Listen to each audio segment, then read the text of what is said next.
Bem, inicialmente eu queria cumprimentar os meus companheiros de mesa, né? O ministro Ricardo Cueva, o Renato, o Uri e também o Marcel, né? Queria agradecer ao convite do IBRAC, né? Eu tenho cartão fidelidade do IBRAC, né? Desde que eu assumi o DPDC e depois a secretaria, a gente está sempre aqui conversando com vocês. Eu não tenho apresentação e prometo que eu vou falar sobre o tema, mas eu queria aproveitar o ambiente que foi instalado com essa homenagem para trazer aqui algumas reflexões sobre o ponto sobre defesa do consumidor.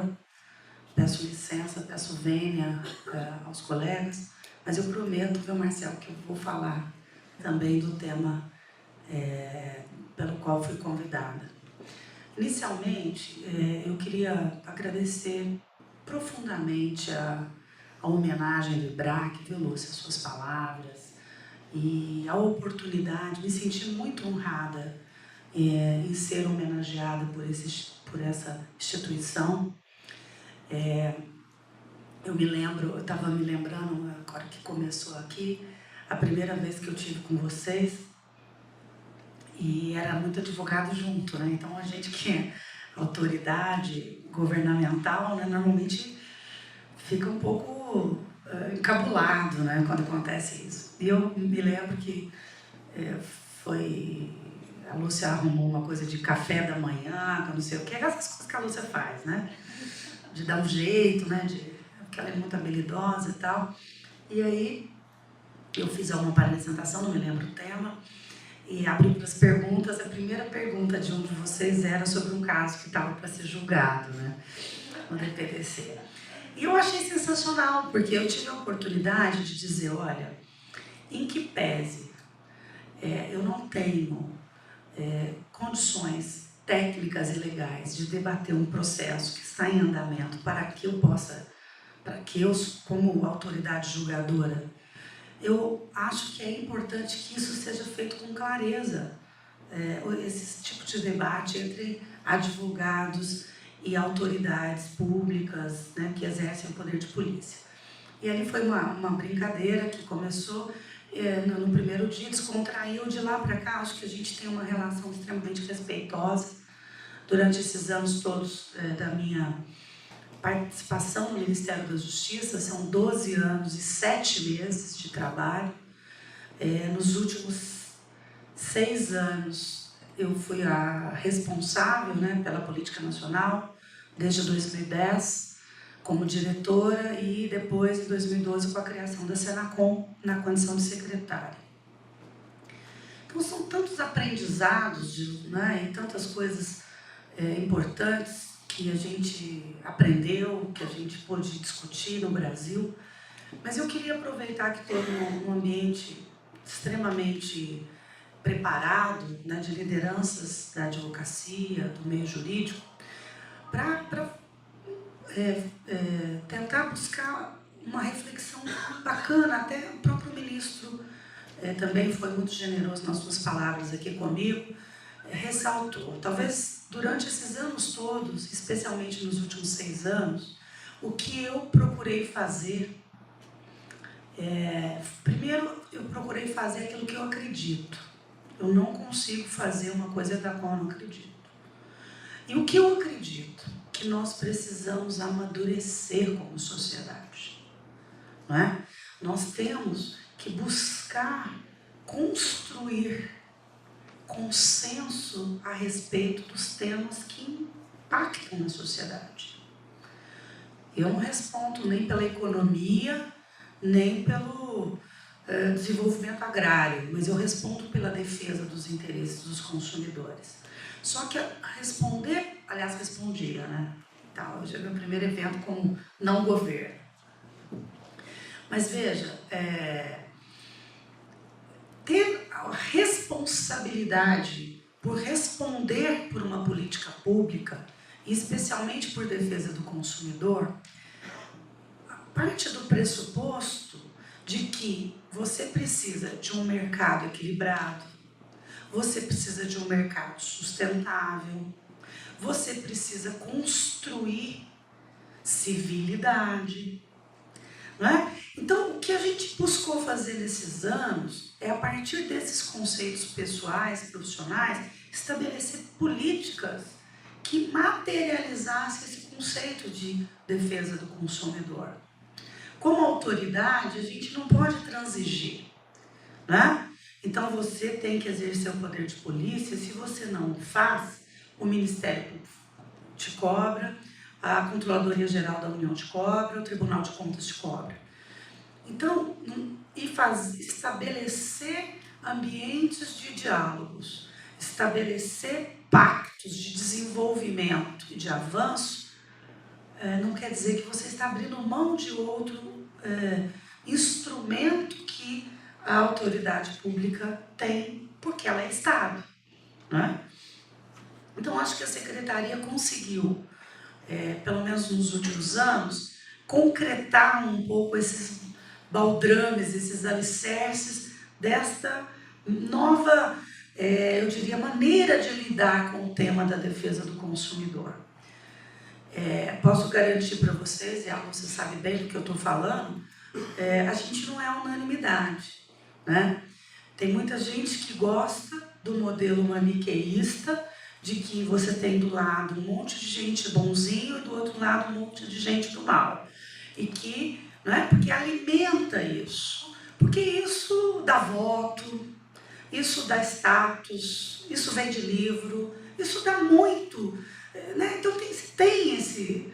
Eu tenho uma tranquilidade de deixar o Ministério da Justiça e o governo e o meu serviço público, estou há 16 anos no serviço público, com a tranquilidade de que tudo que a gente foi trabalhando nesses últimos anos, fizemos com um conceito, o conceito de que quando há espaço de construção, de pactos e de consensos, é sempre melhor, né? Você diminui custos sociais, econômicos, democráticos, né?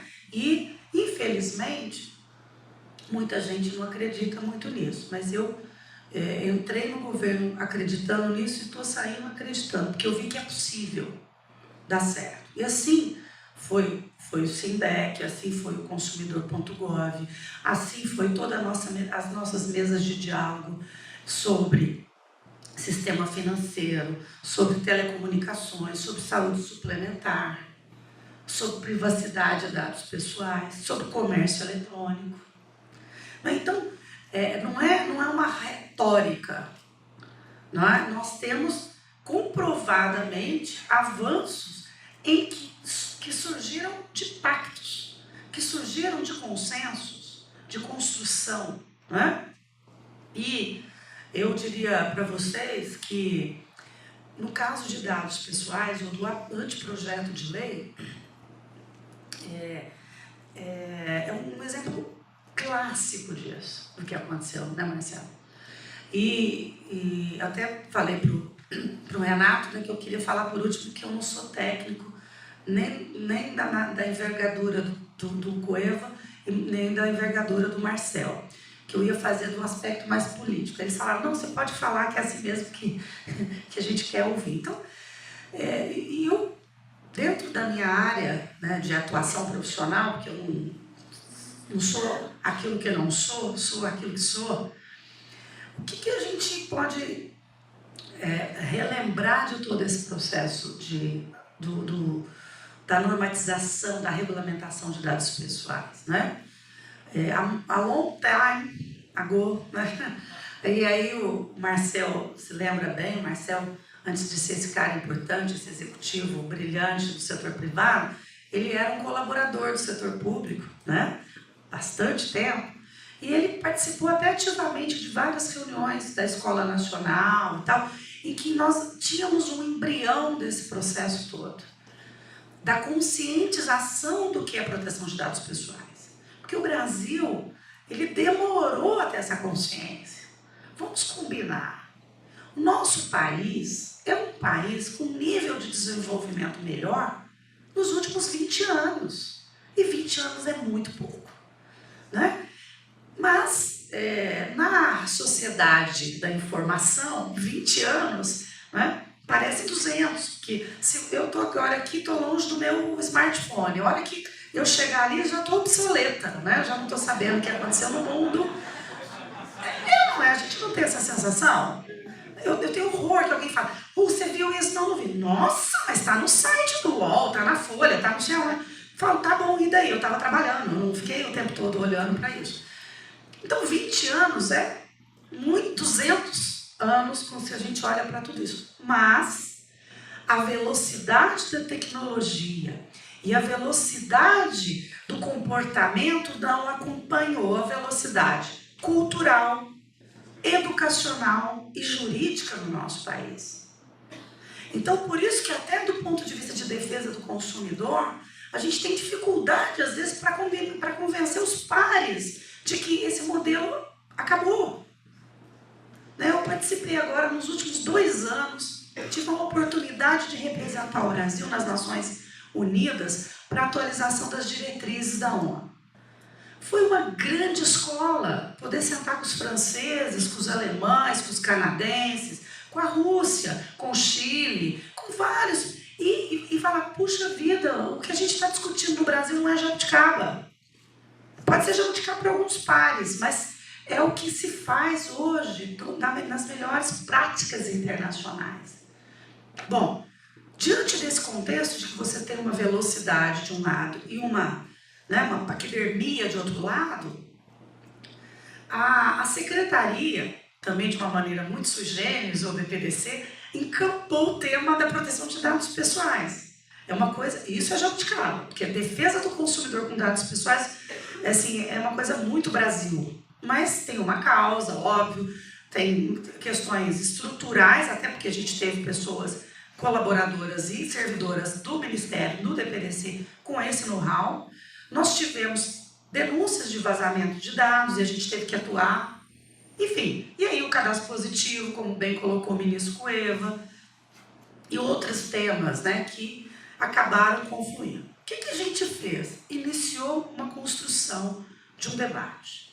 O primeiro debate público sobre dados pessoais foi em 2010, no Rio de Janeiro, num seminário. Quer dizer, vai fazer 6 anos agora em agosto, porque foi meados de agosto de 2010. Debate, diga-se, já tinha um anteprojeto de pé, que aquele instante seria disponibilizado para a sociedade. E nós começávamos a inaugurar o que a gente chama de construção conjunta.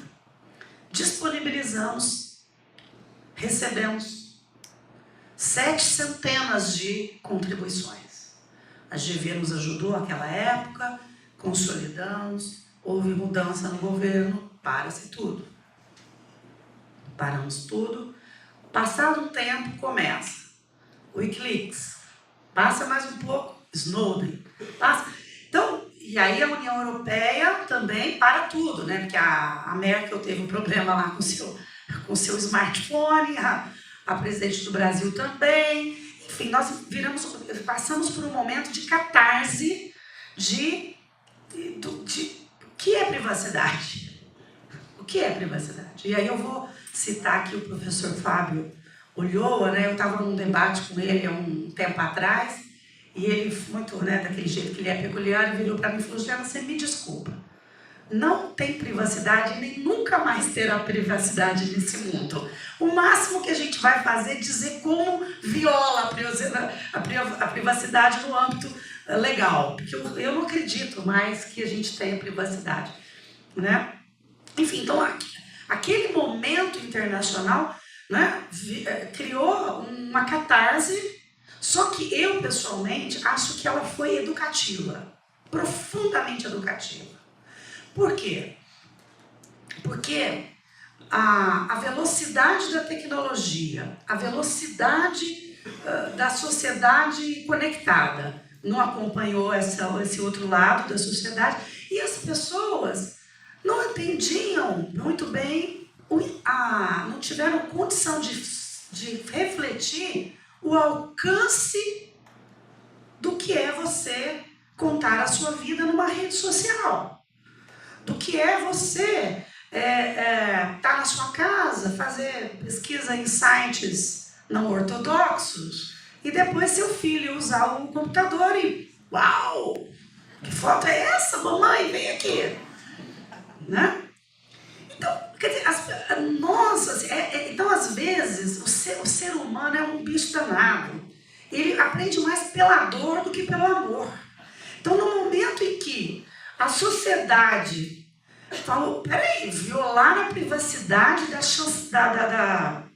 da primeira-ministra do alemã, né, da chanceler, bom, então a minha, então, já tá, né, você já levanta e fala, bom dia, ainda estava o Steve Jobs, ainda estava nesse reino, ele não tinha ido para o outro, porque a tecnologia dele, ele deve comunicar até hoje com os funcionários dele aqui, mas então você já abria o negócio e já falava, bom dia, Jobs, beleza, como vai? Porque se fazem isso com autoridades da envergadura dela, imagina o que não fazem com a nossa. Só que isso teve... E aí o nosso anteprojeto acaba tendo que tomar uma outra... E eu falo com muita transparência com vocês, um choque de realidade. Acho que o nosso anteprojeto passou por um choque de realidade. De que no mundo que vivemos hoje, não dá para negar, né, alguns contextos, tipo legítimo interesse, valores, conceitos como legítimo interesse. Né? Então, abrimos de novo para outro debate público.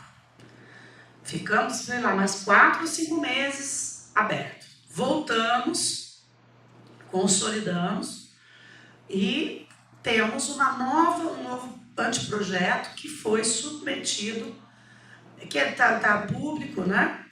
Agora, eu honestamente, eu fiz várias reuniões com muitos representantes do mercado, seja provedores, sejam a indústria, o e-commerce, enfim, eu fiz várias reuniões. E eu posso estar enganada, mas a percepção que eu tirei de todas essas conversas é que o que tem hoje pode não ser o ótimo de lado a lado, mas é o mínimo razoável que todo mundo está de acordo. Fiquei com essa percepção. Né? Estou com essa percepção e nessa percepção e convencida de que fizemos o melhor trabalho, levamos esse anteprojeto para a Casa Civil. Aí vem um debate que para mim é de maior relevância. Quem vai fiscalizar? Quem vai? E aí o debate da autoridade. Eu não falava, eu advoguei a Senacom, o Zé Eduardo Cardoso ainda era nosso ministro, advogamos pela autoridade, né? Que você, considerando o nível de especificidade técnica que se necessita para lidar com matemática dessa, que deve haver, primeiro, uma agência independente, não da administração direta. 2, com membros de notório saber aplicado àquilo que vai fazer. 3, tenha mandato. 4, que essa autoridade tenha um conselho consultivo com representantes do Estado, do mercado, da academia, né? E até do Congresso Nacional. O Estado a gente colocou Poder Executivo e Poder Legislativo. Fui quase assassinada no governo, né? Porque nós estamos num momento de crise econômica, nós estamos num momento de cortes. E aí, né, já estou falando quase que como ex-governo, mas assim, desculpa, a vida é feita de escolha de prioridades. Então, não é? A gente tem um orçamento familiar. Você vai deixar de tirar férias porque seu orçamento diminui? Não, talvez você deixe de ir para Aspen, né? E aí vá para Bariloche. Mas você adequa o seu orçamento dentro das suas necessidades. O governo tem que fazer a mesma coisa, né? Entre manter o Ministério da Pesca, com todo respeito aos pescadores desse país, e manter uma autoridade para dar segurança jurídica ao mercado, dar segurança jurídica ao cidadão a partir dos dados de direitos fundamentais da privacidade, fomentar o crédito sustentável e ficar monitorando carteirinha de pescador, com todo o respeito, de novo, aos meus amigos do peixe. Não dá. É uma questão de escolhas. Então, essa foi a defesa dentro do governo. Até ontem, nós estamos construindo um acordo com o Ministério do Planejamento, mas eu entendo o Ministério do Planejamento porque ele segue a danada da lei de responsabilidade, né, que está tão em voga nesse país, né, que devia de fato ser aplicada de prefeito a governador a presidente sempre, né, e a gente devia ter transparência.gov para saber de onde vai tanto dinheiro público nesse país. Mas enfim, voltando ao tema, nós fizemos um acordo com o Ministério do Planejamento considerando os limites da lei de responsabilidade. Qual que é o acordo que está hoje? Eu posso te falar hoje porque a gente discutiu ontem. Casa Civil, Planejamento e Justiça. Que o anteprojeto vá, e a esperança que vá, foi um dos meus últimos pedidos antes de sair, eu acho que a gente tem boas chances de que vá agora, né? Que vai para o Congresso, vai começar uma longa jornada no Congresso. Mas eu acho que é justo que ele vá agora. Nós temos um acúmulo de 6 anos, nós construímos um acordo, nós pactuamos, né? Que ele vá com a previsão de uma autoridade competente, né? Que será estruturada por regulamento infralegal. Por quê? Porque o modelo que nós preparamos, né? O Danilo Doneda é meu consultor para isso, né? E nós fizemos uma super autoridade. Porque não no volume de cargos. Não é isso, não precisa de uma... Eu fui visitar algumas autoridades na Europa, na América Latina, não precisa de muita gente. Precisa de gente capaz. E essa é a minha preocupação. Lidará com o ouro do século XXI. Então não dá para ser qualquer desavisado, despreparado ou mal intencionado. Então por isso eu sou favorável de mandato, eu sou notório conhecimento na área de tecnologia, na área de economia, não só na área jurídica, aliás, a área jurídica é importante, mas no caso de tecnologia, eu acho que no caso de proteção de dados pessoais, você vai precisar buscar especialistas também nessa área, né?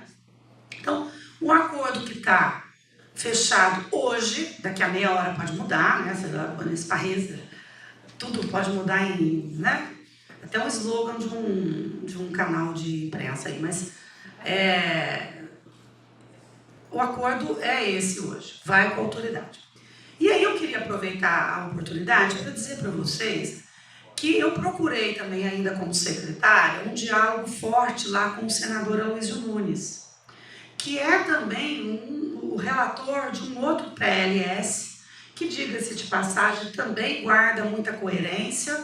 Eu sei que lá tem alguns pontos ainda que o mercado diverge, mas houve um acordo. Gente, eu não sou autoridade de governo, né? Então não fiz um acordo com o senador, né? Até porque tem oposição, situação e o diálogo. Então, o que a gente combinou? A gente combinou que o senador estava aguardando tecnicamente que o nosso anteprojeto fosse para a Câmara, né, porque vai sempre para a Câmara, porque não se pode criar uma autoridade por projeto originado do Legislativo. Então, para garantir a criação de uma autoridade, o projeto tem que ser enviado pelo Executivo, porque o Legislativo não pode criar despesa para o Executivo, né? Então, isso aí está nas regras de processo legislativo. Então, há um acordo, vamos dizer assim, moral, né? Não é um acordo político em alto nível, mas é um acordo moral, e muitos de vocês que atuam na área, acho que é importante ter ciência disso, né? Para que daqui para frente, né, a gente não sabe como vai ficar o Ministério da Justiça, a gente não sabe como vai ficar a Senacom, né? A gente sabe pouca coisa nesse momento. Mas tão logo tenha os endereçamentos, né, os responsáveis, que vocês, até como instituto, até como representantes do setor, possam dizer, olha, não desperdiça o acúmulo que já teve. Porque o meu medo, e esse sim é um custo Brasil terrível, que as pessoas reinventam a roda, reinventam a pólvora, né? Então, e eu, assim, o argumento meu para esse envio mais rápido possível é dizer, olha, nós não estamos legislando, nós estamos entregando para o Congresso um acúmulo de 6 anos de debate, de construção, né? E aí até a gente tem um ato revolucionário às vezes também, né? Eu falei, olha, se vocês não fizerem isso, eu vou botar na internet, né? Não vou botar na internet porque eu acho que é justo que as pessoas vejam uma versão final, depois de planejamento, casa civil e etc. O máximo que eles podiam fazer era me mandar embora, já pedi para sair, então não vai ter esse problema. Enfim, dentro desse universo, eu estou absolutamente convencida que a regulamentação da proteção de dados pessoais no Brasil, ela é uma necessidade premente para os dois importantes agentes dentro desse processo, né? Eu acho que é segurança jurídica para investidor, para o mercado, a previsibilidade, né? Os limites, o mundo está globalizado, você coleta um dado aqui, o dado é tratado no outro. Então, todo esse fluxo internacional, então, eu acho que é... E para o cidadão também, né? Para um limite, né? Eu fico muito preocupada, a gente tem pessoas na família, né? Essa coisa da rede social, de tal. O dia que saiu aquela Tudo Contra Todos, eu nunca lembro o nome, então eu falo assim para todo mundo saber o que é. Aquela, né, que foi um escândalo aí, que tinha tudo. Eu tinha um colega jovem na secretaria que tem um filhinho de 3 anos.